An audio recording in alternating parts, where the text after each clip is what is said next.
जय माता दी दोस्तों, स्वागत है आप सभी का आपके अपने यूट्यूब चैनल खुशहाल ज़िंदगी में। दोस्तों, आज हम बात करेंगे माता के 9वें स्वरूप माँ सिद्धिदात्री के बारे में।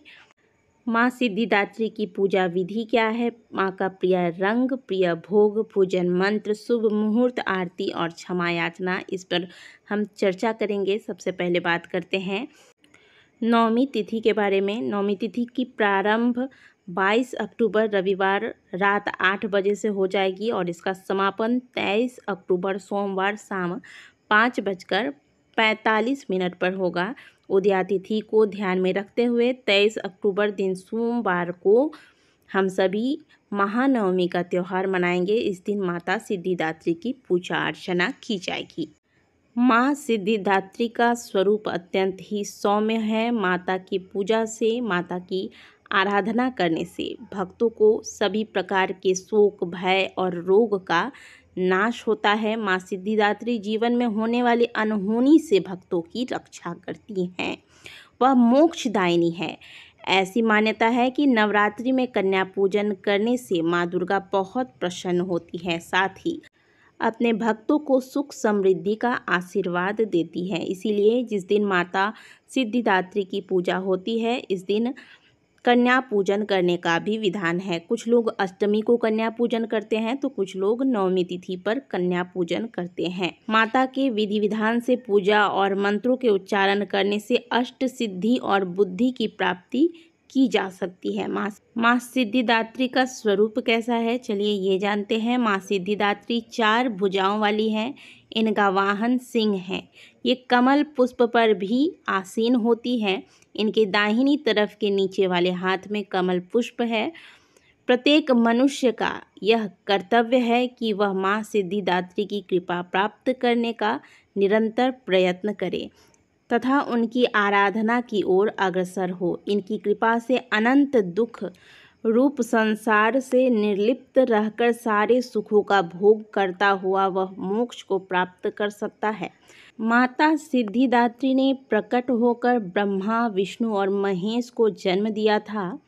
हिंदू धर्म शास्त्रों के अनुसार माता सिद्धिदात्री की कृपा से भगवान शिव शंकर ने भी सिद्धियों को प्राप्त किया।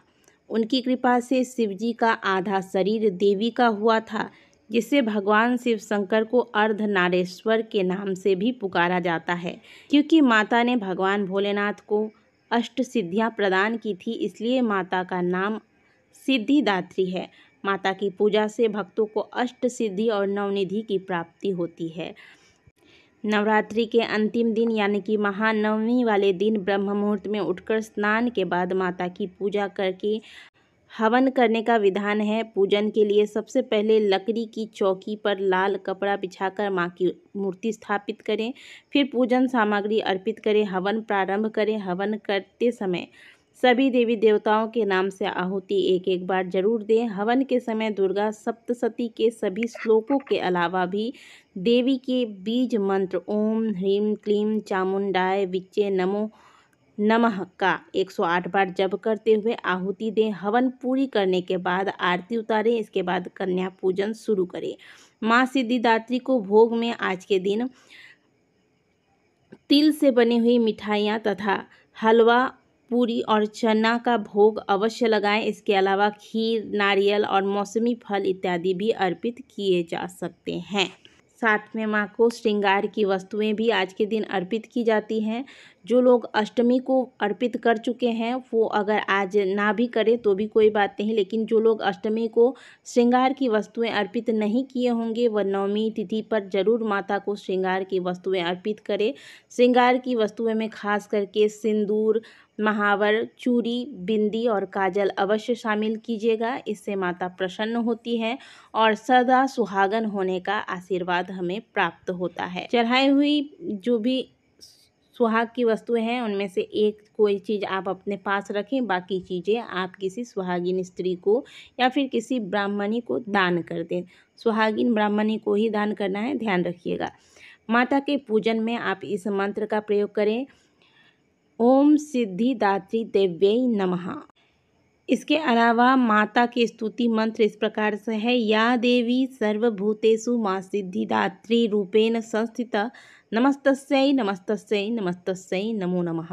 आज के दिन माता के सिद्ध कुंजिका स्तोत्र का पाठ करने के बाद अगर एक अनार के फल की बलि दी जाए तो इससे माता अत्यंत प्रसन्न होती है। एक अनार माता की जब आप पूजा करेंगे, एक अनार माता के समक्ष रखें, इस पर सिंदूर का तिलक लगा दें और सिद्ध कुंजिका स्तोत्र का पाठ करने के बाद एक बार में ही वार करके आपको अनार के 2 टुकड़े करने हैं। इसे सात्विक बलि कही जाती है और इससे माता प्रसन्न होती हैं। तो ये कार्य आप कर सकते हैं। इसके बाद माता की पूजा अर्चना हवन इत्यादि करने के बाद माता की आरती अवश्य करें। माता की आरती आप वही आरती कीजिएगा, सबसे पहले गणेश जी की आरती कर लीजिएगा। इसके बाद कर्पूर गौरम करुणावतारम संसार सारम भुजगेंद्रहारम सदा वसंतम हृदयारविंदे भवम भवानी सहितम नमामि। इसके बाद जय अम्बे गौरी मैया जय श्यामा गौरी, तुमको निस दिन ध्यावत हरि ब्रह्मा शिवरी, ओम जय अम्बे गौरी। इस प्रकार से आरती जब पूर्ण हो जाए इसके बाद माता सिद्धिदात्री के नाम का जयकारा लगाइएगा। बोलिए सभी माता सिद्धिदात्री की जय। इस प्रकार से जयकारा लगाइए। माता से प्रार्थना करें कि हे परमेश्वरी, मेरे द्वारा रात दिन सहस्त्र अपराध होते रहते हैं। आप अपने भक्त समझकर मेरे इन अपराधों को कृपापूर्वक क्षमा करो। हे परमेश्वरी, मैं आवाहन करना नहीं जानती, विसर्जन करना नहीं जानती, पूजा करने का ढंग भी मुझ में नहीं है। क्षमा करो देवी सुरेश्वरी, मैंने जो मंत्रहीन, क्रियाहीन और भक्तिहीन पूजन किया है यह सब तुम्हारे द्वारा तुम्हारी कृपा से पूर्ण हो। सैकड़ों अपराध करने के बाद भी जो तुम्हारे शरण में आकर एक बार जगदम्बा कहकर पुकारता है वह भी तुम्हारी कृपा का पात्र हो जाता है। हे माँ, इस वक्त मैं आपके शरण में हूँ, आपके दया का पात्र हूँ, मुझ पे दया कीजिए। मेरी इस पूजा में जो भी त्रुटियां हुई होंगी, जो भी भूल अपराध हुआ होगा वह सभी भूल कर माँ मेरी पूजा को स्वीकार करो। मैं आपके शरण में हूँ, मेरा कल्याण करो। इस प्रकार से माता से क्षमा प्रार्थना कर लें और इसके बाद पूजा पूर्ण होने के बाद, क्षमा याचना करने के बाद आपको जो कन्या पूजन वगैरह करना है वह सभी आप पूर्ण करें। अगली वीडियो में हम आपको नवरात्रि के विसर्जन, कलश विसर्जन वगैरह और पारण इत्यादि से संबंधित पूरी जानकारी देने वाले हैं। वीडियो को जरूर देखिएगा और ये वीडियो अगर अच्छी लगी है तो वीडियो को लाइक कीजिए, कमेंट बॉक्स में जय माता दी अवश्य लिखिएगा।